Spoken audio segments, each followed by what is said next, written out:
What caused a train derailment in Pendleton County that sent nearly 24 cars off the tracks? Tonight, we're learning some new details about the investigation. That train derailed this morning in downtown Falmouth around Woodson Street. Investigators say the train was carrying some dangerous chemicals. Some people nearby were forced to evacuate or shelter in place for several hours. Officer Don flew over the derailment in Sky First this afternoon, and this video gives you a clear view of all of those cars off the tracks.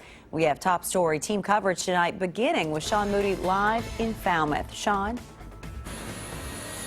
Hey there, Amber. CSX said they will be the ones investigating the accident. So far, no indication of what actually caused it. The emergency management director said this is a pretty straight stretch of track here. Now, it's been a long day for first responders around here and for the people who live in Falmouth. That train was heading from Cincinnati to Atlanta when 23 cars derailed right here in the middle of Falmouth. Now, we know now that there was no hazard. For a lot of people here in Falmouth, it was either a waiting game. They're telling me I can't even go back in town now.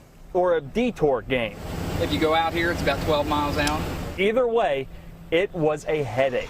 All right, just come on, get out of town. People who wanted to get back to their homes couldn't. No one was allowed into the city.